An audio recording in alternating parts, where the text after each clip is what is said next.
So the title is, what does it mean for print? What does AI mean? And I've just got a few slides as a little bit of an introduction before we go into little snippets of each of the guys and their different perspectives.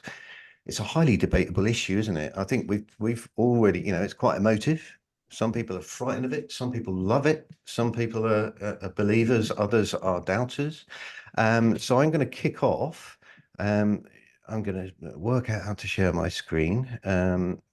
I haven't done this for a while. Here we go. And there we go. Can you see that? Okay, everyone. Here we go. Future print.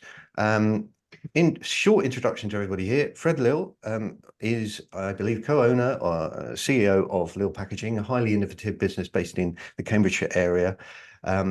Always delivers great talks and I defined him as an early adopter, and I think you would agree that you are, right? So we're going to hear a bit about your experience, Fred. So thank you for joining us. David Stevenson, actually, David, you know how to code, don't you? I do. And I know Global Graphics are a highly innovative and world leader in terms of the development of software. You find their software in a lot of the print machinery that we all have grown to love over the years, and particularly in the digital sphere. Karl says from Zaikio. Karl is based in Snowdon, but he's kind of German and British. Zaikio burst onto the scene about 2 years ago, and I think have developed an amazing brand. It's a brilliant story, and they've got a superb mission, which involves software in a massive way, and also really unites the printing industry, I think, around your aim and mission. So I think you've got another gentleman I haven't met before, Royce, haven't we? We met many years ago when you were with Edgar, but more recently in the summer, and then you started talking to me about AI for decor, and I was like, that's really interesting. So why not come to Cambridge and give us a talk? And your business now is Decor 8. And I would say you're an early adopter innovator. All of you are, actually. So we've got great panel today for us to talk around AI for print. But I'm going to start by being kind of a bit of a doom and gloom merchant, right? So the Gartner hype cycle is something that is, I think it's an interesting tool to use to have a look at new technologies as they enter our consciousness and enter into sort of society and so on. And I remember back in around 2011, 2012, when we were launching the Imprint show, which is all around industrial inkjet printing, this thing called 3D printing. And 3D printing, if you believe the narrative at the time, was going to revolutionize how we lived, right? We would not need to go to the shops anymore, because if we needed a fork or a spoon, we just print it. It was super hype. The BBC wouldn't go a day without writing it. There were events everywhere, a huge amount of interest and so on. Fantastic technology. But the point with that technology, particularly the commercial 3D printing, not so much the industrial one, was that I think, once it hit that hype, it kind of did fall down the kind of trough of disillusionment that Gartner call, where actually the hype doesn't match the reality. And I think we talked about this before, and sometimes when you see things go up that kind of peak of inflated expectations, sometimes they just fall off and never come back up the slope of enlightenment. I think let's be honest, 3D consumer printing has remained the domain of the hobbyists. However, it did find a massive role in industrial applications. So it's not that it's a redundant technology, but it just didn't match the hype.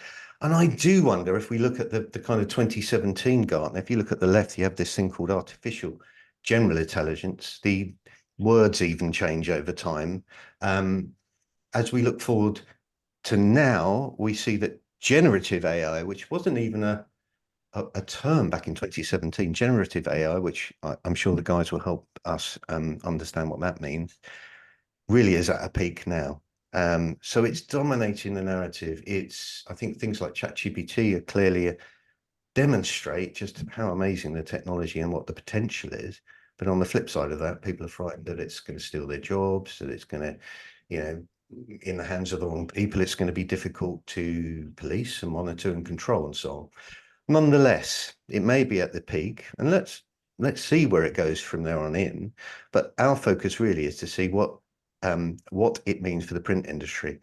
A couple of pretty good definitions. I think we agreed yesterday in the chat was what is artificial intelligence? And while it's burst onto the scene, it has actually been around, gentlemen, hasn't it? Since the 50s, we've been talking about artificial intelligence. And I think the name of it is quite useful, really. It's artificial. So it isn't actually human intelligence, albeit that the humans have created it. Top one is a definition by IBM. It is the science and engineering of making intelligent machines, especially in terms of especially intelligent computer programs related to the similar task of using computers to understand human intelligence. But AI does not have to confine itself to methods that are biologically observable. So it obviously has a different focus and a different potential. Karl, you quite like that definition, didn't you? You quite like that one. And I think, let's be honest, we've all got different perspectives and opinions. Second one, artificial tech target, artificial intelligence, simulation of human intelligence. David, you like the word simulation, right? Absolutely, yeah, I do. Yeah, yeah, as it is. because it's not human, is it? It's a simulation of it, and processes by machines, especially computer systems. Specific applications include expert systems, natural language processing, speech, and machine vision. When you come on to generative AI, am I right in saying generative AI is really where the AI learns to improve itself and become better over time, but it does it itself? Is that right? Kind of, and we'll come on to that a little more. So the questions that we posed at the beginning is, what the flip is AI? So I think we're kind of dealing with that now, and we're starting to get the heads around that. What could it give us? Creativity, efficiency, relevance? What are the risks? Because I think, Karl, you mentioned yesterday, there's legislation going through the US at the moment. You think that they've nailed it, and you're a bit surprised that Europe is behind, but we're often are, aren't we? Let's be honest. What the risk involved? What is the best way to learn how to harness it? What examples of success can we point to? What are the dangers? Because there's always an up and a downside. So we're going to have a look at some different applications and different interests. So before we go into having a look at each of your sort of perspectives and stories around AI, any comments from you, gentlemen? Well, I think everyone on this panel would definitely say it's opportunity, right? Whether it's opportunity to learn through our mistakes, but 100% opportunity. And I and my colleagues here at Lill Packaging like to think actually the opportunity, biggest one for us is that multiple, can it create 100 times the effectivity? You know, we from our findings so far this year, 2023, it absolutely can do 100 times the productivity, but effectiveness, that's another question altogether. Yeah, so what you're saying is the potential is really exciting, but you haven't yet seen the ROI of that and the evidence. Correct. From your perspective. I mean, I've been able to launch 9,000 box sizes within a year, all with custom content, you know, AI generated imagery is tremendous. But like anything, there's always a constraint further down the line. For us, you know, it's Google. You know, if you put out a lot of activity, a lot of noise out there, actually to then crawl through Google, especially with their update this year, it's the next hurdle. Yeah. So Royce, thank you for that, Fred. Royce, any sort of comments on the general intro and what AI is and what your sort of general view of its potential? I think it's to me it's really a tool, a nice German Werkzeug. I mean, it's really something that can be utilized. It can be something that can be adopted by teams. And there was a nice term I heard that it's actually an enhancement of the human ability. So it actually takes the skills of the user and can enhance the user's skill set. And especially in the sort of area I'm looking at, the decorative side of creation, of monitoring those print processes. It's the creation.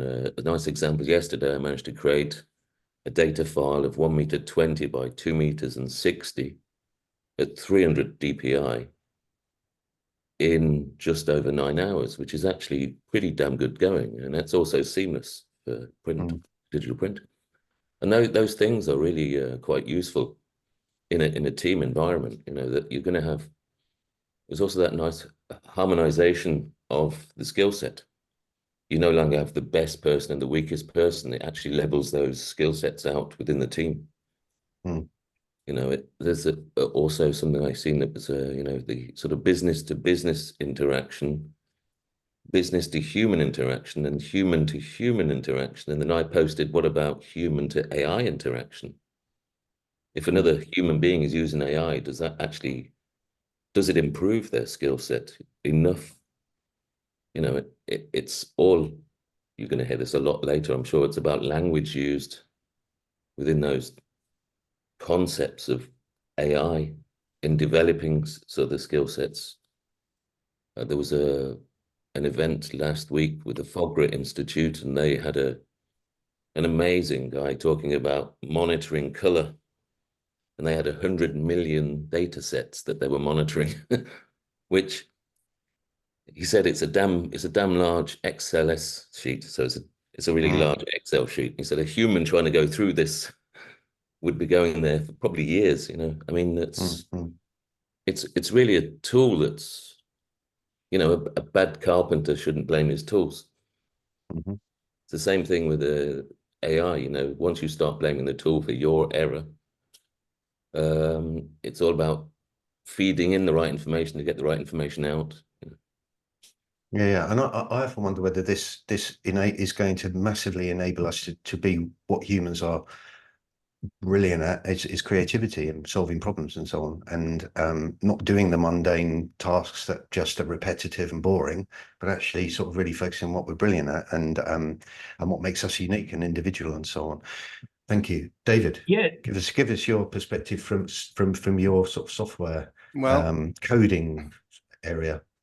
Yeah, I mean, talking to some of what Royce was saying, I see AI as a tool for improving productivity in different areas, in the generation of content for sure, also for quality inspection, quality assurance.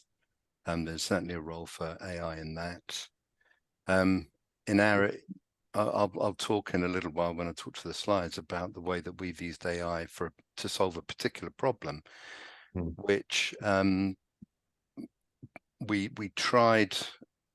I believe that one of our senior engineers tried 20 years ago to try and solve this problem and failed, but we've managed to solve it now using AI, which and to be honest, using an algorithm that's been around for a very long time, but now we have the computing capability to be able to deal with a large amount of data in a reasonable time scale, and that, I think, is the we were talking yesterday when in our pre-call about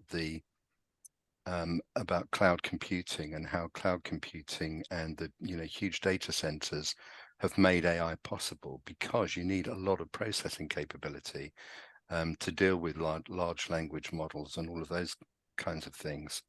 So these technologies have come together, and the reason that they're suddenly sort of exploded on the scene is because that capability. Karl was saying that large language models have been around for 20 years, but now we have the computing capability that's available via the internet, and that's really what makes all of this possible.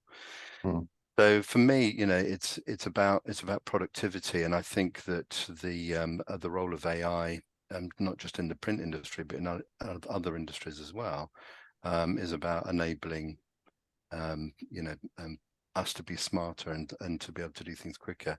I mean, Fred talking about generating lots of different packaging designs using AI is a great example of that. The AI makes possible, in a time scale that is reasonable, things that not a short time ago would have taken years to do and involved a lot of people doing them.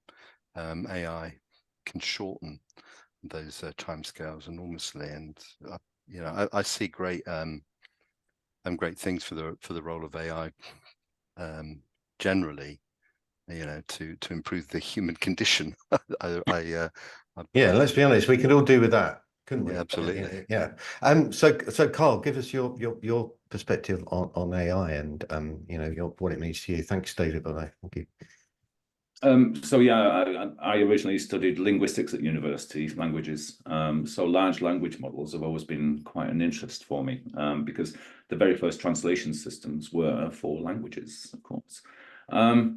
I couldn't agree more with David. We discussed yesterday the direct correlation between the uplift of technology, bandwidth, server provision, storage provision, data center provision, what was now called cloud. All of that had to be there for the processing power behind AI. And there's a fundamental difference between AI and generative AI. I know that you sort of touched on that slightly, so I'd just like to make sure people understand the difference. A large language model is basically a big database. That database needs to have what's called normalized data. So all of the data within there needs to be speaking the same language, needs to be formatted in the same way, have the same structure, have the same semantic meaning for AI to work properly. So the bigger the model, the more the AI tool has to go at. Now, traditionally, AI, up until 5-6 years ago, because of the limitations of processing power, etc., were very much algorithmic. So it was a case of, I want to analyze this data and I want to extrapolate this particular result from it. Now, that result obviously is variable, so it would depend on what the data tells you. But that always only ever gave you one result. Now, where generative AI comes in is it doesn't give you a result as such from that big data pot. What it does is it analyzes the data pot in advance and looks for normalized data points, which are normal in each of the data that they're looking at. And then they create what's called a data point. And they have millions of data points that they've extrapolated from all of this data. So instead of you asking the question and it looking into all of that data and then giving you the result, what it's actually doing is looking at those data points and generating a whole new response, not giving you the response from the data itself, but giving you a response that's generated from these data points. So it's completely new. It's not like a Google result that gives you lots of data that you can then analyze. It's completely different methodology. It's actually looking at normalized data, i.e. data that has been that's all speaking the same language, that all, I mean, in the case of imagery, it would be looking at an image of a human being and it would look at 10,000 or 100,000 images of human beings.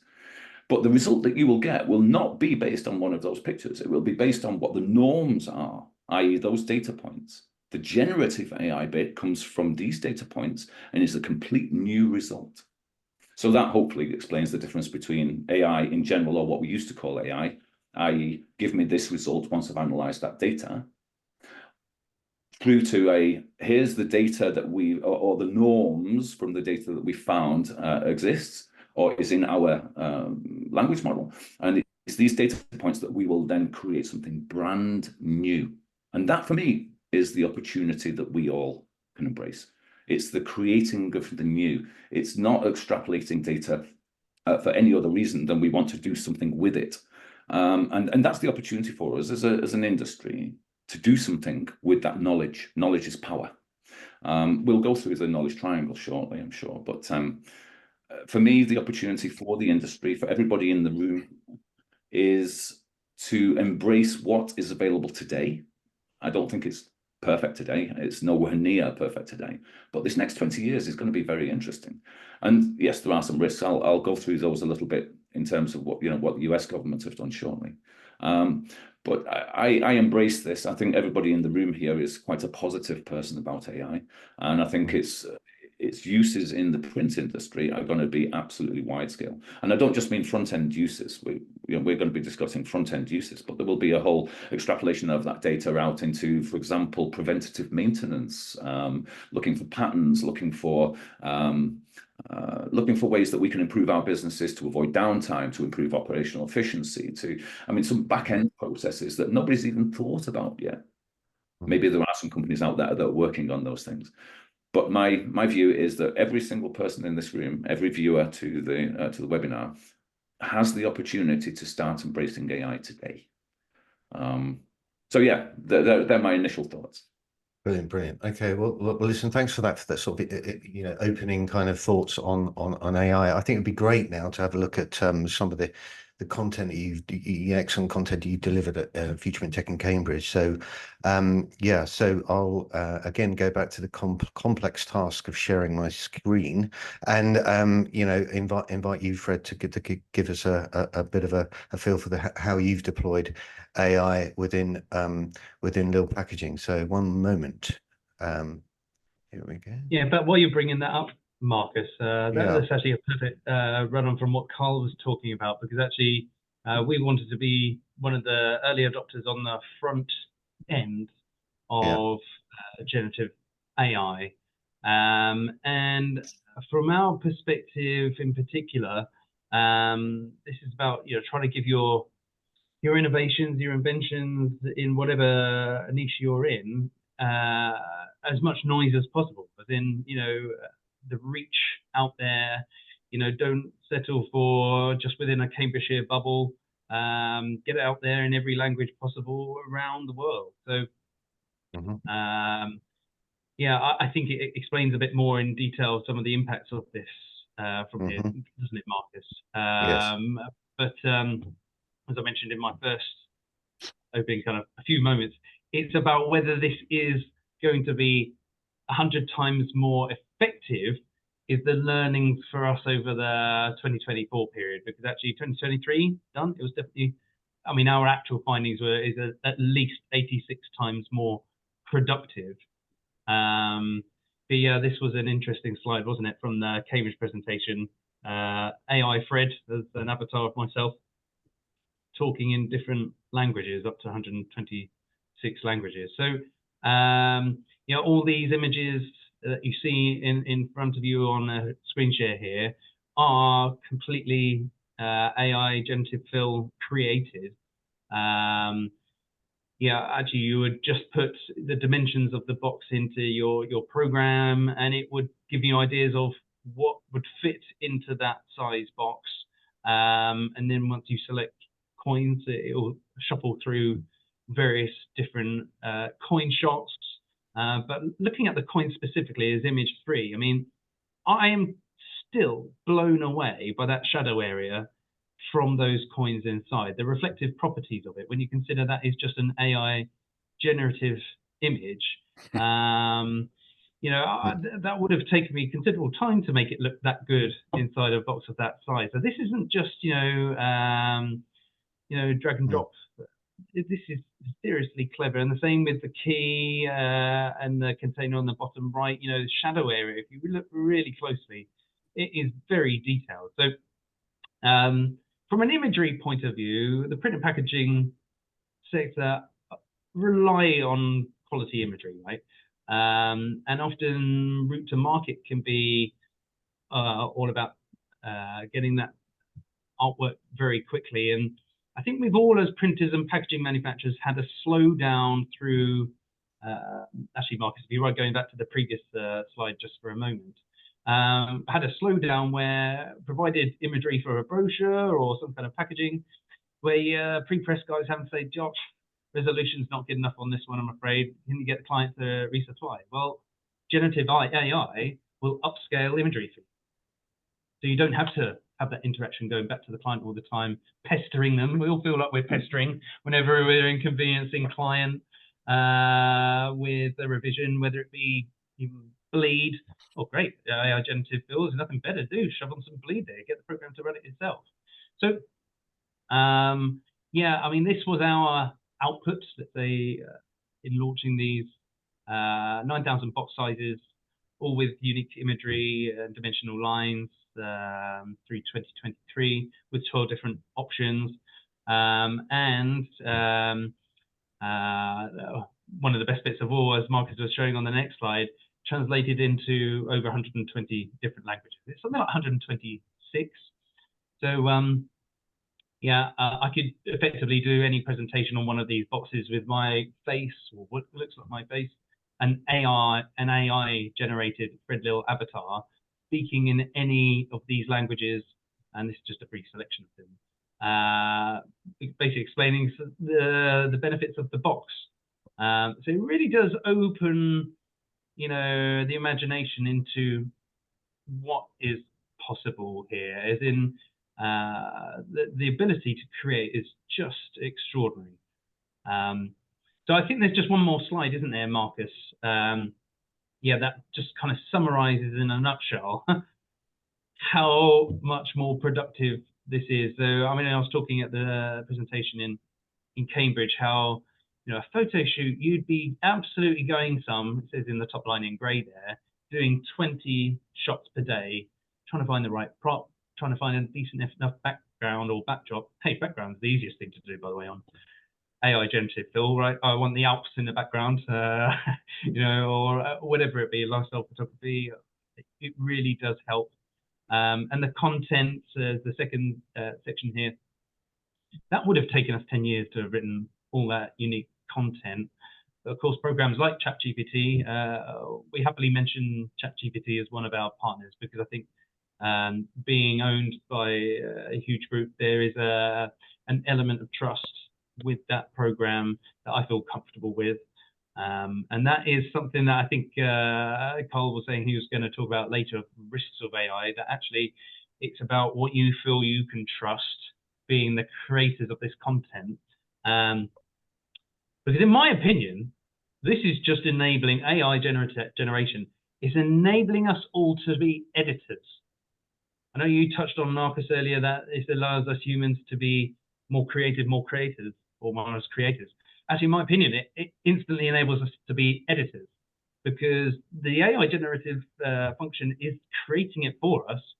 You know, I would compare it most to the old science experiment. You create a, you know, what do you call it? An intro, tell it what to do. It does the hypothesis. It tells you what apparatus and tools and equipment and material it's going to need.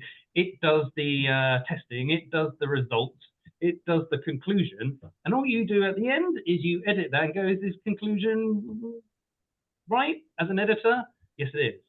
So this is really how I would humanize AI generation, in that actually, I'm not sure we're ready yet to all be editors because, hey, you know, people are highly qualified that get into these positions of being editors and, you know, hone their craft after decades and decades to get to that position, whether it's editor of a publisher, editor of a, you know, huge marketing group.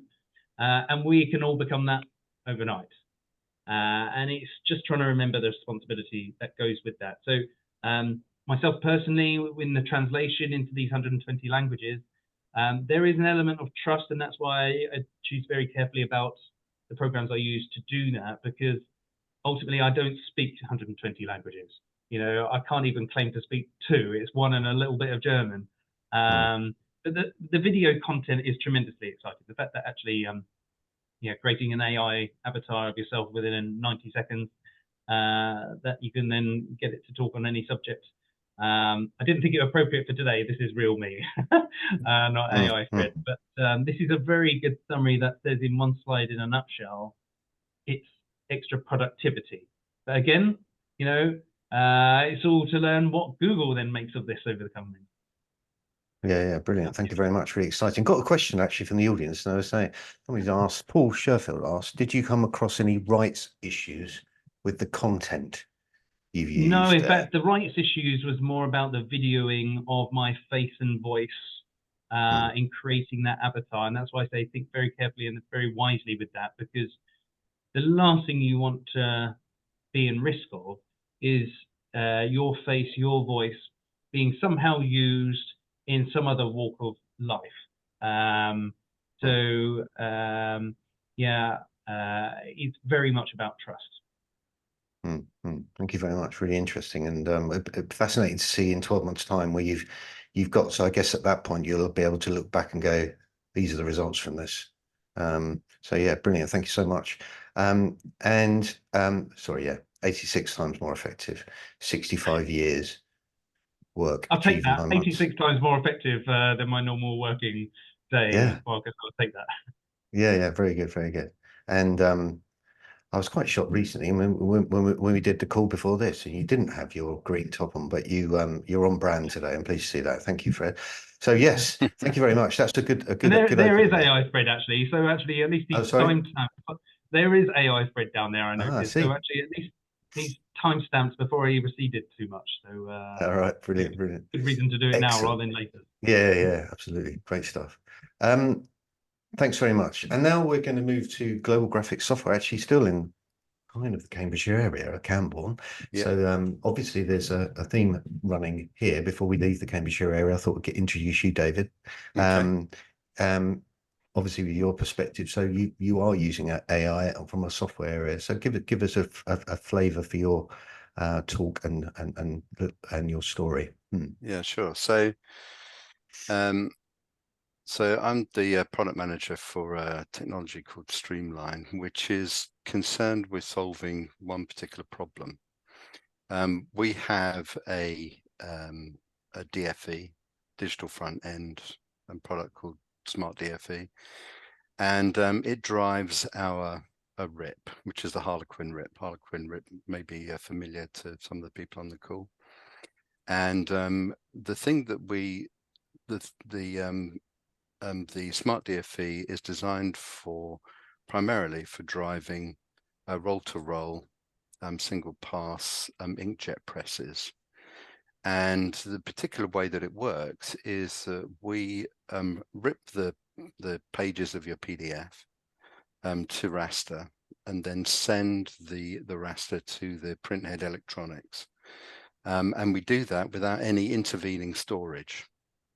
So the problem we had to solve was that we needed to know ahead of time whether a particular PDF, whether we could rip it fast enough in order to keep up with the press.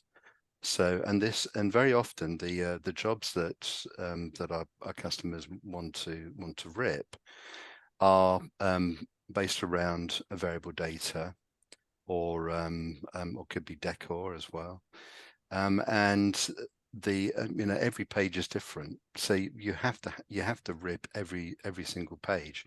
You can't just rip it once and then just repeat it, because this will be personalized packages of information for customers or whatever it might be. So we had this problem, so we applied an AI algorithm, machine learning, and what we do is we generate thousands of data points, and I'll come on to a moment on the next slide where those data points come from. And then we use a neural network to process that data and to generate weights that measure the contribution of a given operation. And by given operation, I mean something inside a PDF that causes the RIP to do something. So it will be putting an image onto the page. It could be, turning a font into an outline, or dealing with vectors, or dealing with transparency. There's a whole load of different combinations of operations that can happen. And then we train the model. And what we do is we take this data and put it through the RIP, time it, and then once we've done that, we then use the model to we gradually train that model to hone the amount of time that particular operations contribute to the overall ripping of a particular page.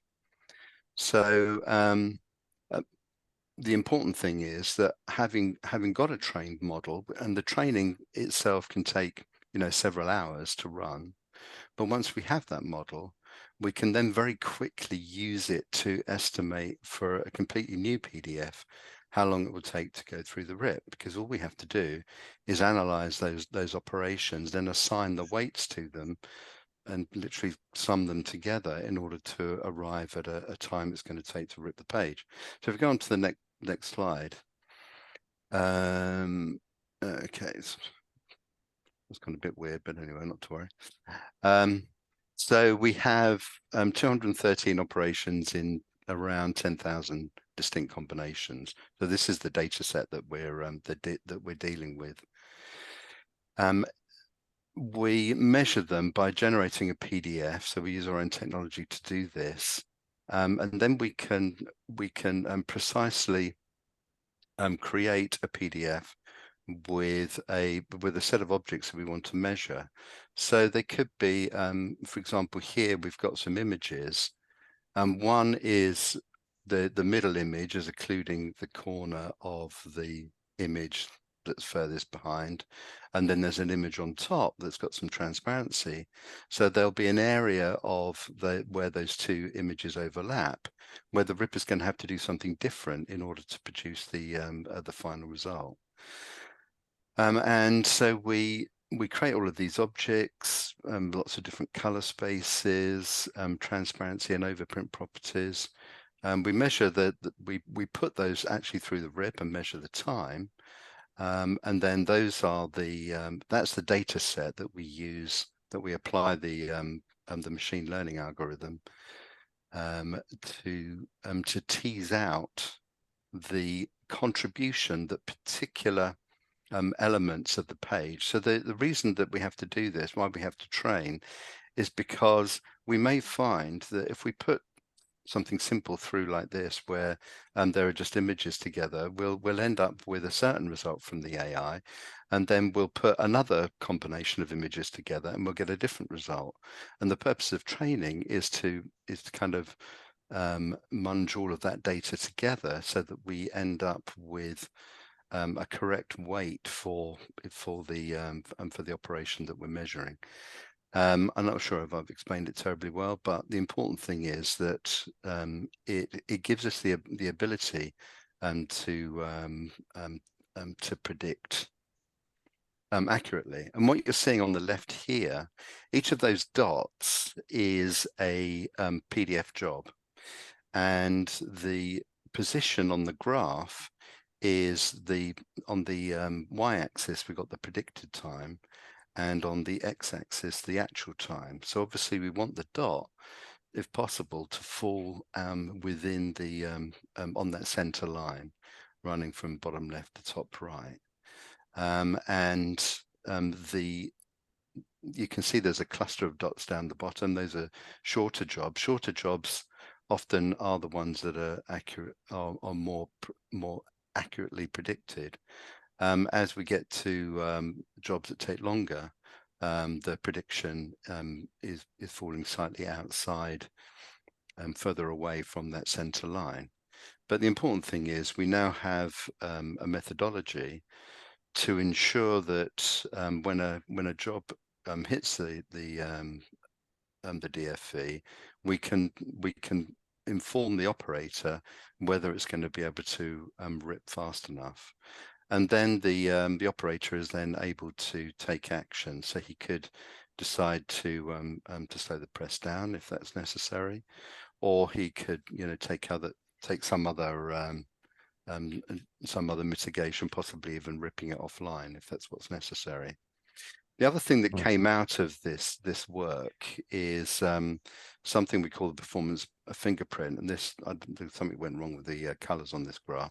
But what you're actually seeing is those different bars within each a data point represent the contribution of operations to render that particular page. And what we often see, and this is something that we discovered when we put a variable data job through, which was something like a mailer, where you had a personalized page and then a number of pages after it, which were I don't know, insurance information or advertising or something like that. So there would be a set of pages that would form the package that would eventually be sent to the customer. And what we suddenly noticed was that you see this regular cadence of page performance, because you know, the third page and the ninth page are effectively the same page, and so you see these patterns through the job. And we actually present some of this information back to the operator. In some cases, it's useful to them. In other cases, not. What it does mean is that a print provider has more information, so he can go back to his client and say, look, you've given me a duff job here. These pages are taking too long to rip. Can you do something about them? So it does provide other benefits. The other thing that we can use this data for is to actually tweak the RIP settings, and this is one of the this is actually probably the area where we can improve the productivity most, because we can look at a particular job, having done this analysis, and say, right, we need to turn on these particular switches in the RIP in order to get the best result. It might be something to do with color, or something like that. Brilliant, So, brilliant, Dave. Sorry, it's a question. Yeah, Sorry, well, we had a question for you. Sure, go ahead. Someone from the audience, Gary Howard.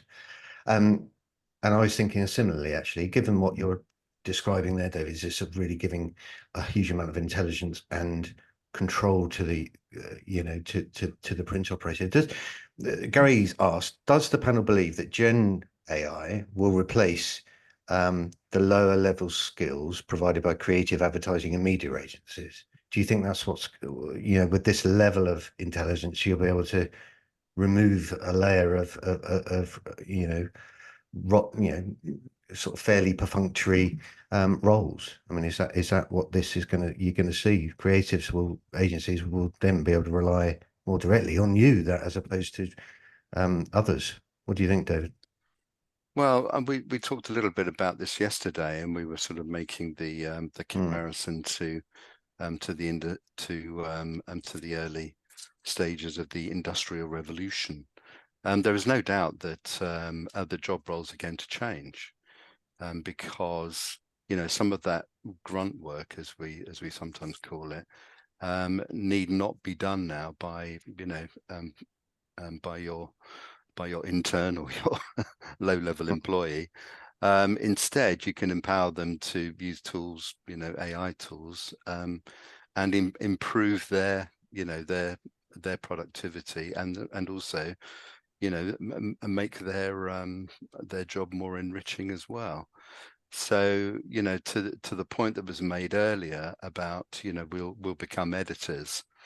That's absolutely true. We will, you know, the jobs will change, because there'll be a need to kind of supervise what AI is doing, rather than having to, you know, do that grunt work yourself. And I mean, I use ChatGPT all the time when I'm coding, because it's great. It's like my pal. I can say, you know, ChatGPT, tell me how to do this, or ChatGPT, I've got this bit of code, there's something wrong, or ChatGPT, there's this bit of code and I want to write some unit tests for it. Can you help? And bing, bing, bing, bing, bing, bing, it just writes it for me. And you know, and when I first started using it, it did feel kind of magical. I've kind of got used to it now, but even so, it's still. Going back to my point earlier, I think it's all about productivity. AI is going to be a business tool that we're all going to, you know, make use of. We're seeing one of my colleagues has just come back from China. Was in a factory where they were printing textiles. These textile patterns have been generated using generative AI. They were being printed on an inkjet printer. that textile, that fabric was then delivered to a sew shop, I don't know, a fabricator, cut into pieces and then sewn up. And from the moment it was printed to when there were garments ready to go to the shops, it was 5 days. That's quite extraordinary. And so I think, you know, the AI was at the start of that, but it can also play an important role, I think, in quality inspection and ensuring that you're getting the right result when it's coming out of the printing device. So massive productivity gains, again, that you're pointed to there. I think that will be the kind of the disruption. It will change how people work, and just as, you know, technologies in the past have done. Absolutely. Karl, you want to make a point there, Karl says. Yeah, so I think it's my turn next anyway. Yes. On some of those questions really, and my there you are. Nice big picture of you. Thank you. So the jobs question, will it affect marketing? Will it affect sales? Will it affect every part of the industry? And specifically around the creative side, yes, I think it will. But I agree with David. I would go one stage further and say that actually those jobs will become much more attractive because we will be able to work with multiple results from one query, right? So the ability to then swap and change your creativity for a slightly different creativity I think will really enhance productivity, as David says. But I think what will change very specifically is not the creativity. I think creativity will always remain in those roles. It will be how that creativity is transmitted, if you like, from the human being into the end result will change. And I think, I mean, my prediction is this: every university in the UK will, within the next couple of years, have courses on prompting, because that really will be the key skill set that is added to the creativity skill set that those people already have. I don't think those people will become unemployed by any means. I think they will now benefit from the tools that AI will bring them. So that's my view on that. There was a question around copyright. The beauty of generative AI is that it takes lots of data sources, combines them into these data points, and then generates based on these multiple data points. So copyright will hardly ever be an issue. But fundamentally, AI is not the answer to everybody's questions. It's just a tool to help. We, as human beings, are still responsible for checking the result. Again, another skill set that really is going to come into its own. You know, we are editors, but we are also proofreaders, right? We have to make sure that that result is correct and accurate. So again, I don't think people are going to be out of a job. I just think those jobs will change in their mix, if that makes sense. Makes a lot of sense. So thanks for that, Karl. And you're obviously going to your slides next. Thanks for your talk there, David. Karl, you may as well continue as your next up. Good. So we've had enough of my face. Can we move on to the next one? Good. Right. Okay. So I think what I wanted to do was really just take you on a bit of a journey through what AI is, how it operates, and to do so, we need to get back to basics. Data is the foundation of all information, of course. When we're talking about doing and the connection of those parts, we're talking about information that we can extrapolate from that data.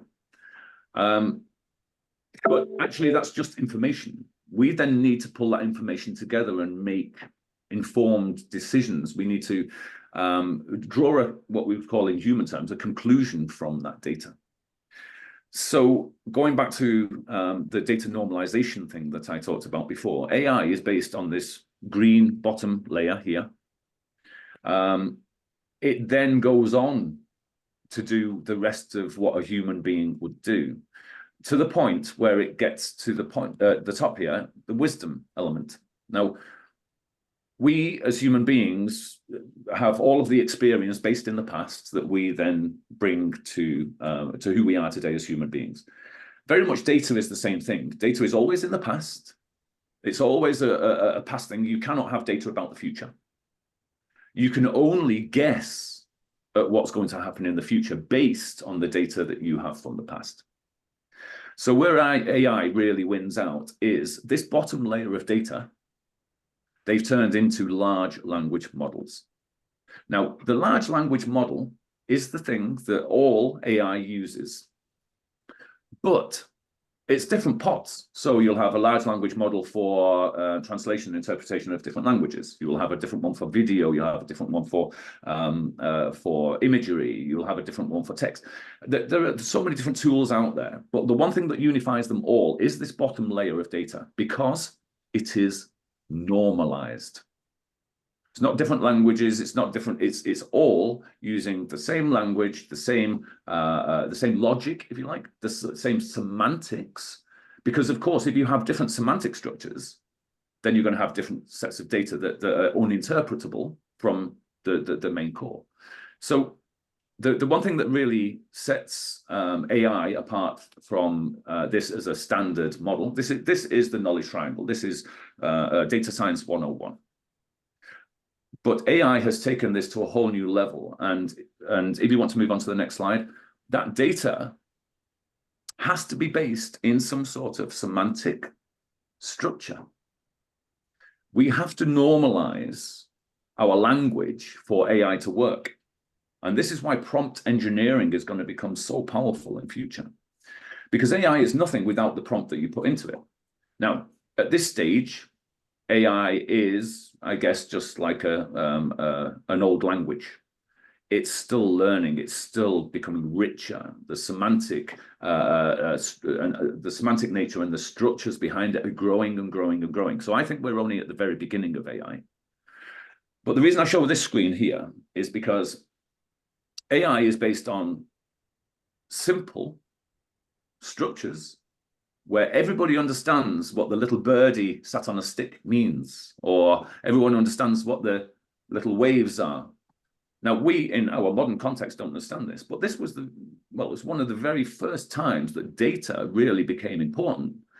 This Mesopotamian texts, etc., they all had what is normalized language, which, when written down and stored in a method like this, could then be transported, given to somebody else, and reinterpreted. Now, that can only happen if you've got normalized language. And therefore, if we move on to the next slide, normalized data.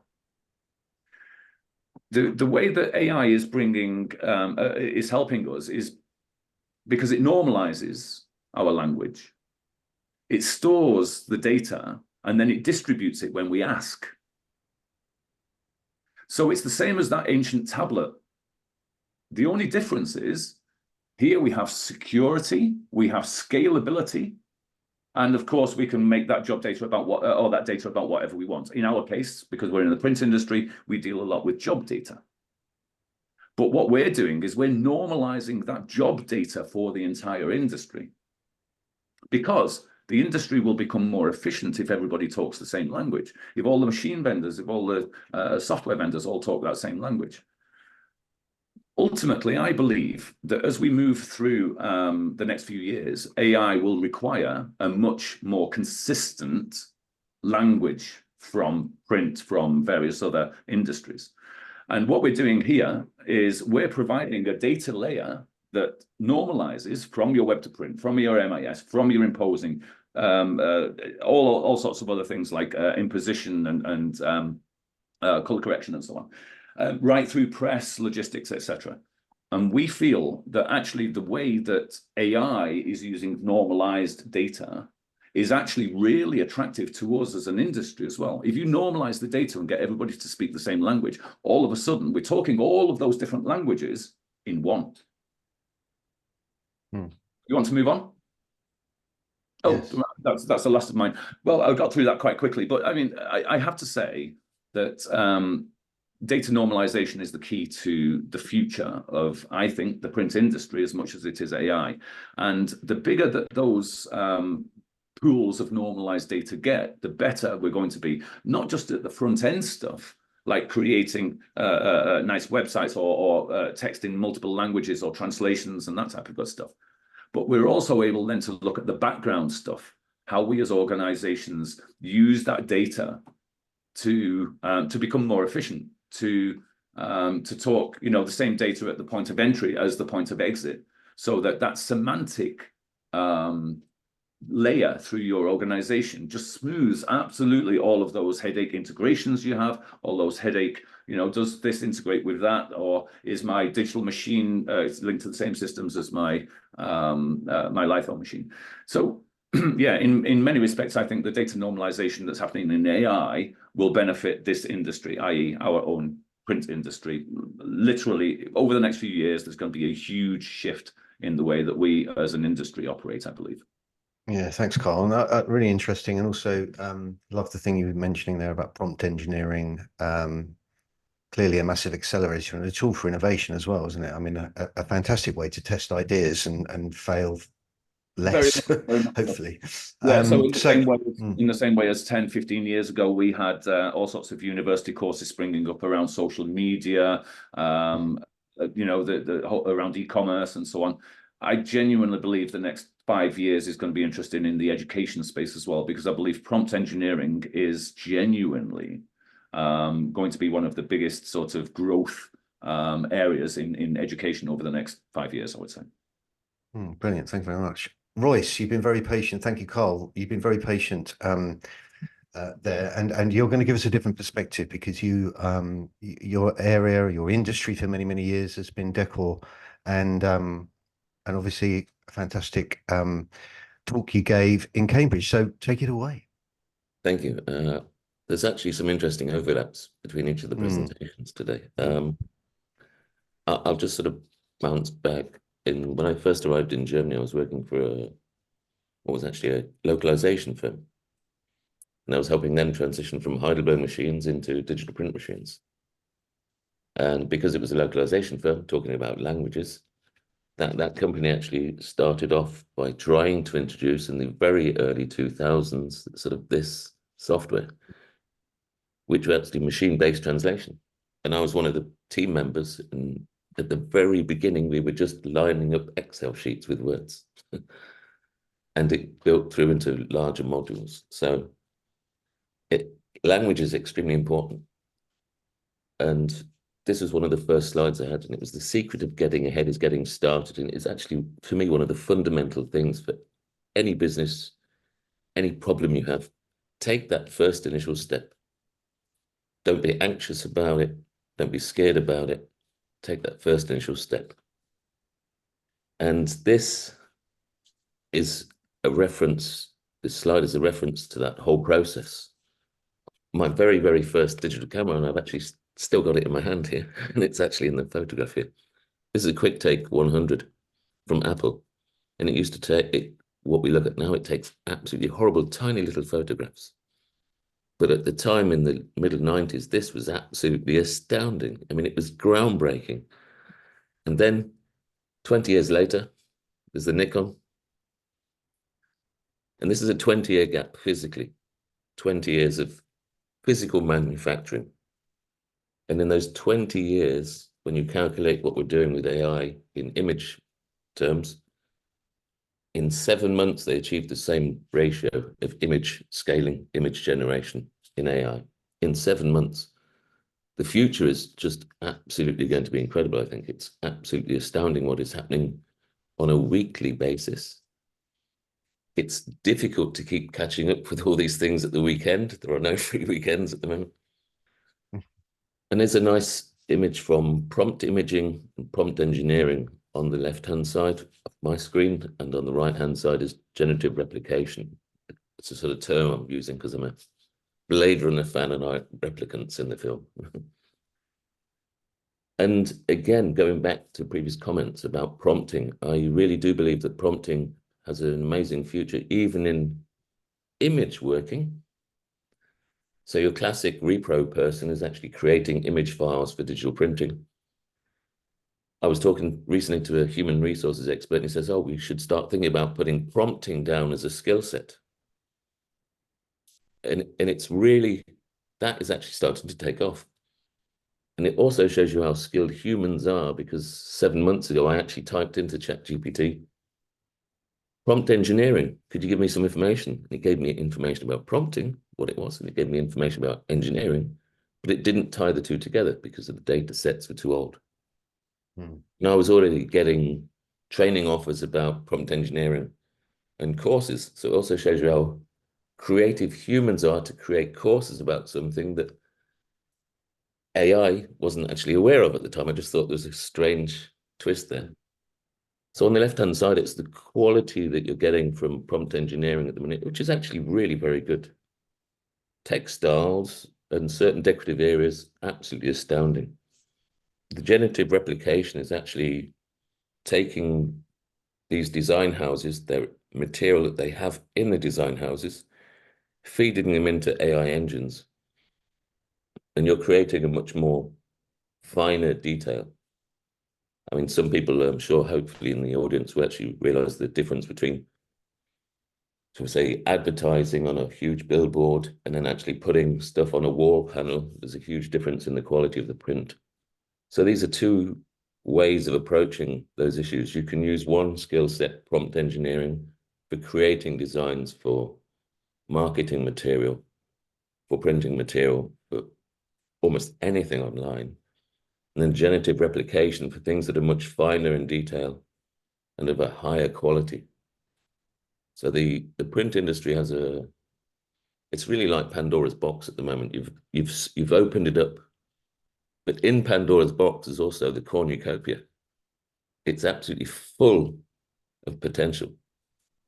And it's really something that I'm really looking forward to next year with great vigor, I must say.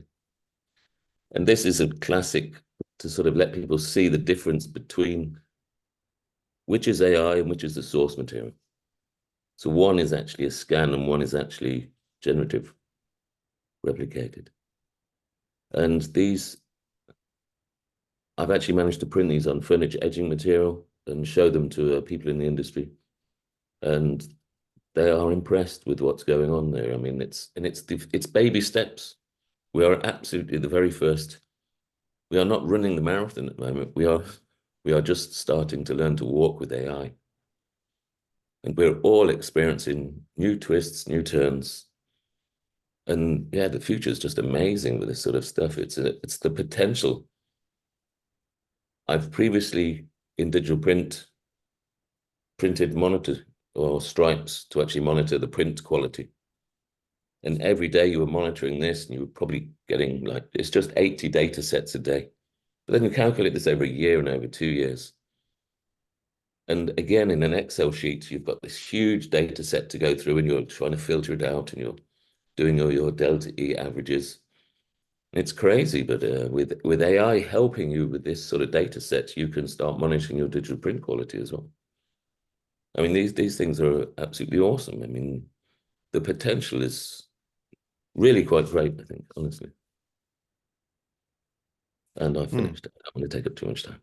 No, brilliant, brilliant. And yeah, I was just going to just sort of emphasize, I've really enjoyed all 4 of your talks, and we have a special AI for Print conference, FuturePrint AI for Print conference, 16th of April in Cambridge.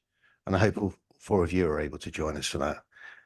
By April, things would have changed once again, wouldn't they? And I think, yeah, so I think we can continue the conversation then. But, just sort of opening it up to all of us again before we finish, and it's kind of, it's, beyond an hour now, but equally, who cares? It's nearly Christmas. Let's have a chat. Any sort of final thoughts? I mean, some of the things into my head, you get this kind of like, well, design was the domain of a human. Now, to what extent does it stop being design and starts being a sort of computer program and it's not design anymore? Or is it? Go on, Karl. Well, I mean, I wanted to very quickly go back over one of the questions about cost, the computing cost, the amount of scale, cloud compute costs, etc. Okay, so we've already done that analysis. It is 5 times more expensive in computing cost, in power terms, in computing capacity terms, than to do a Google search. So a prompt is 5 times the cost on the environment, on however you want to see that. So that specifically answers that question. The reason that we did that is because you cannot work out one side of operational efficiency with working out the cost of the other side. So yeah, from our perspective, it's not an environmentally friendly way forward, but it's also not a Bitcoin scenario, right? It's just slightly more expensive than a Google search, but to the tune of 5 times. So sorry, it's going back to the design issue. So thank you for that, Karl. So is it still design if a AI is creating it? So I think when you actually do look at artists, especially in the creative realm, when people actually do study art history and see what tools artists have used to create their artwork, they've always used some form of a tool, whether it's actually a pinhole camera, you actually can physically stand in and actually start to draw the world outside. They initially had little devices where you could actually have an image in front of you and actually start to draw on a canvas in a small detailed way. You now get these on your smartphone as little apps to do the same thing. Humans have always used tools to be creative. And to me, AI is no different than what we've already experienced. When the camera came out, everyone thought it's going to die. I mean, we can now take a photograph. Why do we have to paint it? Well, we have to paint it because humans are still very emotional creatures. And we're still linked to these things. It's sort of a base instinct almost. It's like music. Look at music and AI and music, the influence these are having. People have already signed AI artists. Computer generated music artists are actually out there already. So I don't think it will kill it off. But my belief really is that it will enhance our ability to create even larger scale things. There's some beautiful AI artists already out there, and what they're generating is astounding. But also in a digital print world, to actually be able to monitor what you're printing technically using AI engines is only going to help us to create a consistency. The more standardized your prints are, and I understand definitely what Meteor are doing, the more standardized your prints are, the more efficient you become, the more you can get out to market. And then your market starts to grow. Indeed. So Fred, you've been a little quiet, obviously, and well behaved. So what you think, sort of final thoughts from your perspective around that? What we talked about? I mean, final thoughts. It's interesting because we were talking an hour as 4 panelists about the role of AI in print and packaging. And I hope that the people watching this the whole time have formed an opinion of it. But it's interesting. You put into ChatGPT and asking generative AI exactly that question. What is the role of AI in print? And it goes, bam, 5 things. Automating pre-press and design process, including upscaling images. 2, bam, printing, job estimating and quoting. So that whole functionality of pricing. Number 3, bam, preventative maintenance for presses. Number 4, auto detection of hickeys and color corrections on press, calibration to the right Pantone. And number 5, truly unique personalized marketing. So I grew up in St Ives, Cambridgeshire, maybe a mailing coming to me, or a Riverside picture from 1980 when I was born, something that appeals truly to me. Now, I think everyone has functionality on this Zoom call. You can see there's a raised hand at the bottom here. I think it'd be an interesting question to ask all attendees here.